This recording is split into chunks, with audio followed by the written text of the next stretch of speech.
Let's turn our attention to the best team in the NFL, but is actually maybe not very good.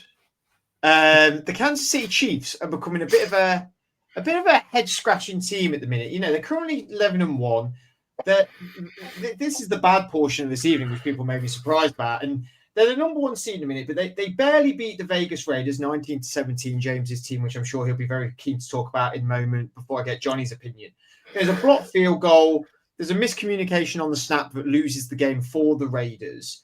And I'm just thinking that 11-1 feels very complimentary to how they're playing. This offense has not been very good this season. We've prompted the defense this year a lot. However, the defense has sort of down ticked a little bit in the last few weeks as well. But the biggest win this season has come versus the Saints, which was 13 points differential, which was 26-13. That was in week 5. I mean, after that, it's then a 10-point difference between the 49ers in week 7. They obviously have now got a loss on the board against the Bills in week 11. What do you make of this Kansas City Chiefs team? Are you as convinced as everybody else in the NFL? It's really interesting. They I don't think as bad as the Eagles last year, but there are similarities in terms of, you know, this is a team that have a great record, have superstar players, but not everything is clicking at the moment. And it feels like, I don't know, we've obviously talked about the 49ers being a little bit emotionally drained or physically drained. You know, there's not the same injuries on the Chiefs, but I think they're not being, though, not let down is probably the wrong word, but they're rookies, you know, particularly on offensive line, the receivers, and further into the secondary, are starting to cost them games a little bit. Well, not games, but as in, you know, it's got a great record, but they're just not convincing enough. And I think it's those sort of trenches pieces, you know, those really important, you know, backup players who aren't stepping up at the moment. I think this game, for the best part, you know, the Chiefs were the better team, but suddenly in the second half, there something clicked where the offensive line was really struggling. The secondary gave up a huge play to Tucker, and Jacoby Myers. I think it was Myers who scored the touchdown early in the third. Yeah, Mahomes just didn't look comfortable at all. I think he wasn't taking risks. He was, you know, checking down on third down, and you know they were falling short. It seemed, you know, time after time again when they got the ball, it just feels like nothing is clicking in the right places for the Chiefs at the moment. I mean, they're obviously still a fantastic football team because they have such a great record. They've got such a great coach. They've got such a great quarterback, but something feels a little off. And I don't know if, you know, Andy Reid last year said that the Raiders' defeat at Christmas was the wake-up call that they needed to really boost them into gear. I wonder if, you know, they had lost this game against the Raiders, then a similar sort of reaction may ensue. I don't know, you know, what's going to happen, but this team, I think we've, you know, sort of talked about, this team feels like they could get to the playoffs and lose to, you know, a team like the Bills or the Ravens quite early on. So there are a lot of concerns for the Chiefs, but you know they are the Chiefs and they can figure it out. It just feels like there's something missing. I mean, Hollywood Brown's coming back. That could be a huge, you know, huge for them in the receiving corps. Obviously, Rashee Rice and, you know, Xavier Worthy and DeAndre Hopkins aren't quite living up to what many people expected them to be in Kansas City. But, you know, times could change. But, yeah, unconvincing from the Chiefs, definitely. See, my thing is with it is that I don't think their offense is all that good. Now, we've seen that before, and they've done really well in the postseason. And I do have a theory that they don't particularly care about the whole season. It's all about postseason for them. Get the postseason, then we'll go and beat you all and win the Super Bowl yet again. Which I still don't believe I'm wrong in that. But what I'm, you know, the defense is really good. We know that. The biggest thing we know about them is you can't run on this defense, James. They are one of the best teams in the defense. But then when you look at Mahomes, and I don't think anyone has really said it enough, but Mahomes is not playing that great this season. He is not playing great. I mean, he's one of the most sacked quarterbacks, which doesn't help with his offensive line. He's very high in interceptions. He's got 11, which puts him in the top bracket for interceptions. It's his worst of his career so far for yard per games and yards per completion. He's taken the most sacks of his career so far, but he does have the most game-winning drives, which sort of then indicates that they're having to come back from behind a lot, or they're not seeing out games thoroughly enough. I mean, they're a team, obviously, you have to keep an eye on it as a division rival. But what do you think seems to be the thing in Kansas at the minute? And obviously, we'll give your Raiders props, because it does seem that there is a bogey teamish element with the Raiders and the Chiefs. Only maybe the last couple of years. I mean, it's been a strange one because there's all the things you were saying about Mahomes have been true, and I think those things are a product of not having great pieces around him like he's being used to. He's throwing more interceptions because he's throwing a lot more from just from not looking at stats or anything else. It seems as though he's throwing a lot more like intermediate to deep balls because he's got Worthy, the speed guy, there, and he's trying to hit him on these big targets, and it's just not coming off. Whereas before he would be playing the safer options. I mean, still making amazing passes and getting great completions and stuff, but it's just the style of play that they are having, they've been forced into playing because of injuries and stuff this time, is conducive to more interceptions and incompletions and things like that. You can't run on them, as you said, and it's been really difficult for teams all year.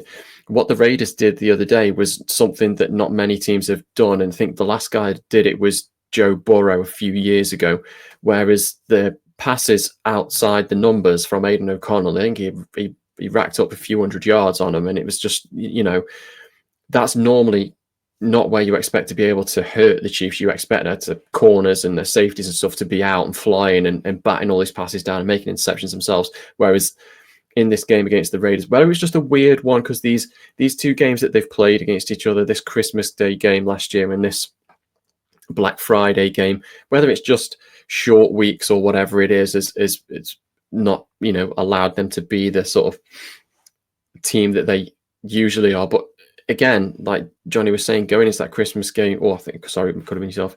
Going into that Christmas game last year, they hadn't been playing well. They needed that win.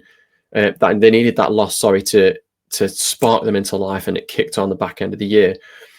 And there could have been an element of that here. I just don't think they are the complementary, balanced team that they have been in years gone by. Do you think the loss of Pacheco for most of the year has hindered that as well? Yes, he played in the game against you guys, but he didn't play particularly well though. And again, that could just be a little bit of rust first game back and whatever. We'll see over the next couple of weeks what that is. It could be that he's rushed back and he's still carrying an injury. He just didn't look that great, and I don't think he looked. He had flashes earlier in the season. I just don't. I don't know. There's something about him for me where I just can't quite put my finger on what exactly it is.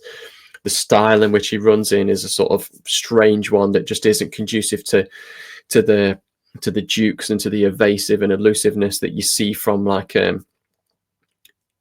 seen some great plays, but like Josh Jacobs for the Packers last week. He just doesn't. They're very different styles, and his is more power through everyone, and I'm just going to bowl you over and stuff. But more of a Najee Harris type style. Yeah, maybe. Yeah, but I think sometimes in the back end of the year, when you're just lost a little step because you burnt out a little bit and juice and a cold and everything else, I don't know if that sort of thing tends to flag. It can go one way or the other.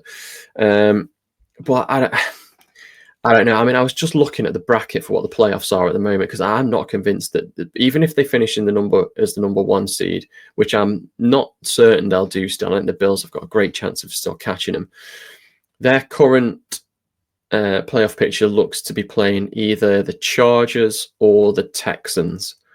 And I wouldn't have them as nailed on favourites to beat either of those teams at the moment. I think the worst case scenario for them is that not nailed on, not the same as years gone by. I think a week's rest could benefit them massively to get players back. worst case scenario for them at the moment is probably playing the Chargers, you would think, because the Texans have really sort of blown cold recently. What's funny is actually they are out of their remaining 2, 4, 5 games. Both of them, they're playing both of them. They're playing the Chargers next. Then they're at the Browns. Then they host the Texans. Then they're at the Steelers and at the Broncos. The end. That's a tough back end. That's a tough back end for sure. Like an unusually tough back end. So where was Denver as well? Is that in Denver or in Kansas? At Denver, yes. At Denver. So Denver at that point, that could be their playoff spot. Yeah, it really could be. So they'll be going for. I mean, it's likely the Chiefs, if they've clinched the number 1 seed, they'll just do what they always do and sit a load of guys, and Denver will blow it out, and it'll look weird. But at the same time, if Denver blow them out, there's always a chance that the Bills could, if they don't lose any more games, jump into that number 1 seed because they'll have the head-to-head. So I don't know. I just don't look at these games, and whilst they are probably favourites for more at the moment, I can't look at Kansas and go, yeah, definitely. That if you go in and sticking a bet on or whatever, I'm not odds on every time. Too many of these games have been too close, and we could say they're playing 4 very good defenses. Yeah, they are. Yeah, very good.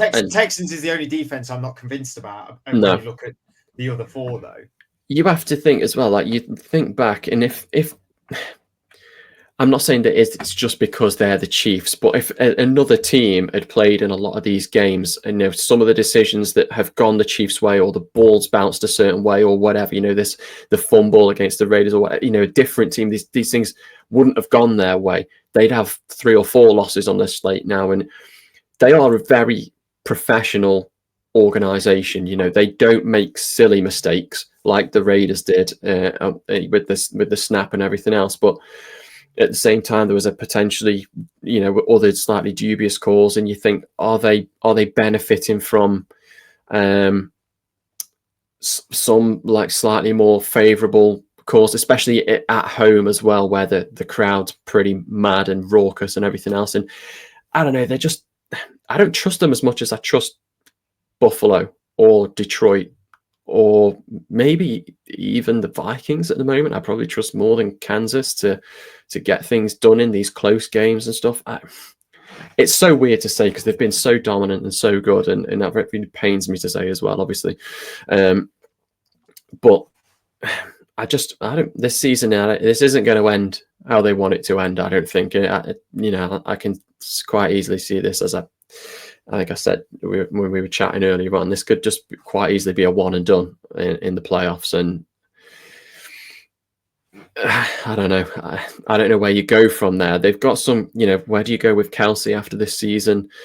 Their other tight ends have stepped up at times, but drop passes again as well. Haven't been anywhere near as consistent. Will Andy Reid try and rebuild, or will he just look to do what he always does and find the odd piece here and there and slot them in and just sort of hope for the best and hope Mahomes can carry them? It does feel like it's been that way for the last few years, and it doesn't feel like something that can continue for the long term. But I don't know, maybe Chiefs fans are happy for short-term success and see what happens afterwards, and a few question marks. I don't know. Maybe they'll benefit hugely from, like say, Hollywood Brown coming back, and things will just feel a little bit more cohesive on that offense. But he's been out for a long time. That isn't just going to. He's not just going to come back flying, you wouldn't think, straight away. He's never shown us that before, so there's no reason to think that will be the case now either. Just a lot of question marks, and I don't think teams are scared to play them like they used to be either. I think that's the thing this time around. You used to go to Kansas and you'd be like, no, I don't fancy this, especially in the winter and all that sort of stuff. Whereas now, I don't know if they have that fear factor anymore. We